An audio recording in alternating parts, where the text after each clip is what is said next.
Welcome to In the News with Double O Des. I'm Des Bernardo, giving you my perspective on news from South Africa and the rest of the world.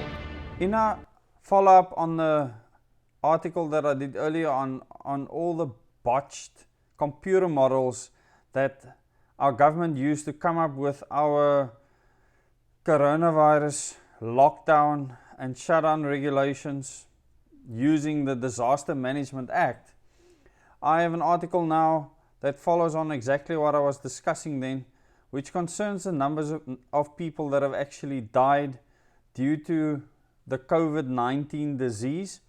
And this article in News 24 makes clear at this stage how badly they actually got it wrong.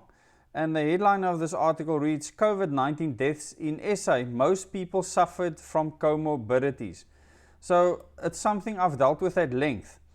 But I mean, this was just an hour ago, and it speaks specifically about the fact that 56% of the people that have died up until now, that they claim have died due to COVID-19 disease, or as we know it actually is, that the people have been tested positive for SARS-CoV-2 and then subsequently died. 56% of them have died and actually suffered from comorbidities. Now, what they should have actually said is that they died from the comorbidities in most cases. And they said of those who had comorbidities, hypertension and diabetes were the most prevalent.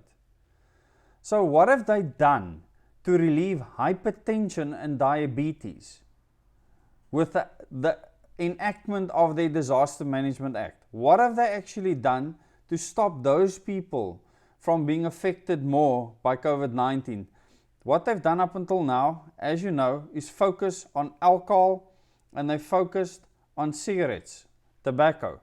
So once again, a very important question to ask.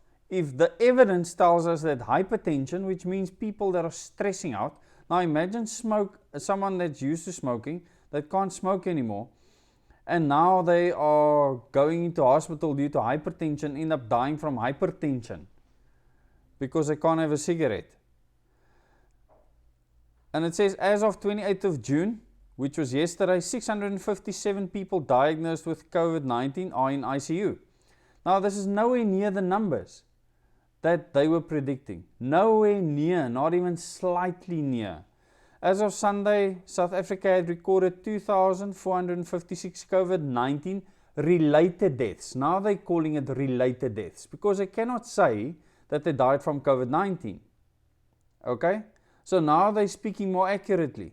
You see, as the time goes by, things are really starting to look bad for them.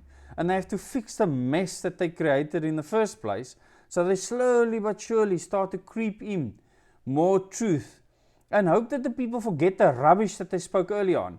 But if you go to my previous article that I did, and I will put a tag at the top right now for you to click on, as well as a link below in the description, then you can actually go and see how they messed up. And I will show you the articles from the past in how they put out this absolute fear-mongering amongst the people of South Africa.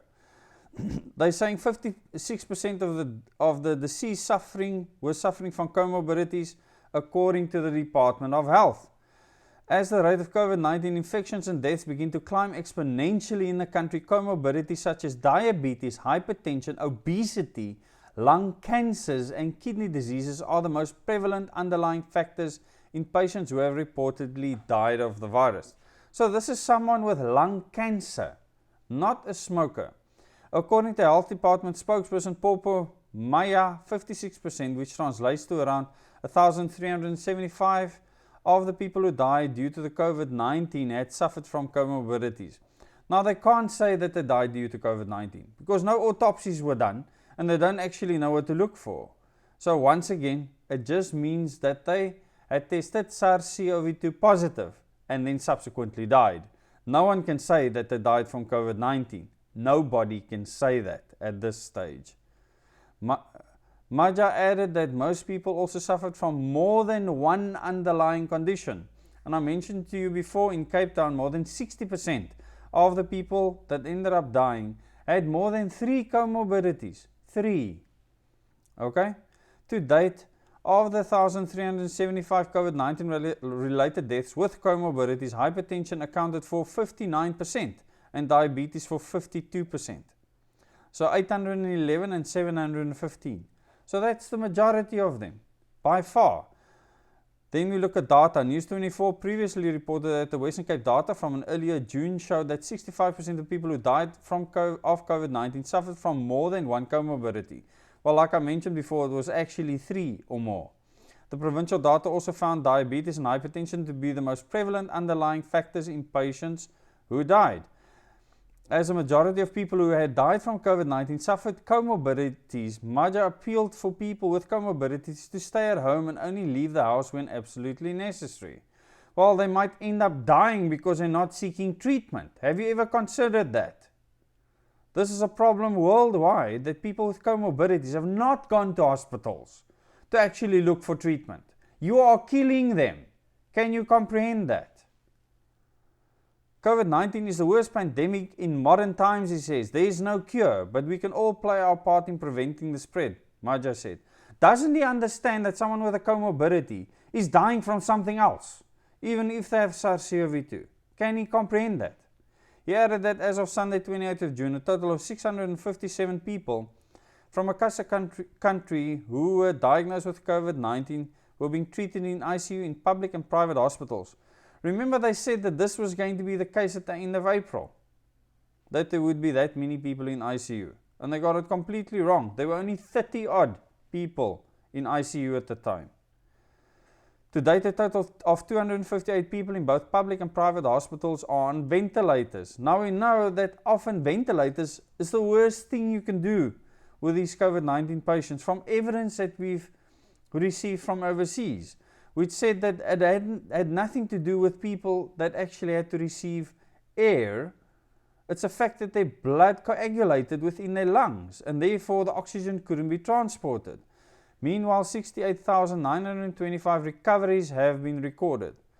So then they mention the numbers of deaths by province and the numbers of confirmed cases by province. As usual, I will put a link to this article underneath the description of the video.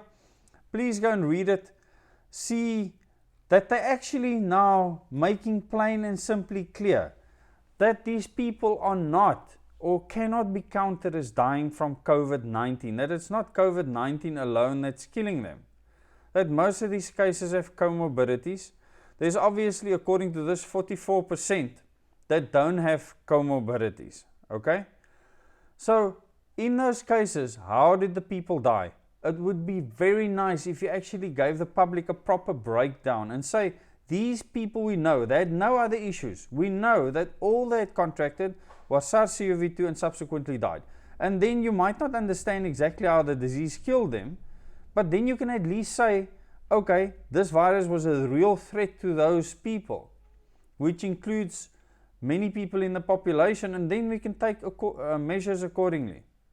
And that is the right way to scientifically do things, not come with fear-mongering and cause the entire nation to go into self-annihilation, because that's exactly what's happened. Thank you very much. Till the next video.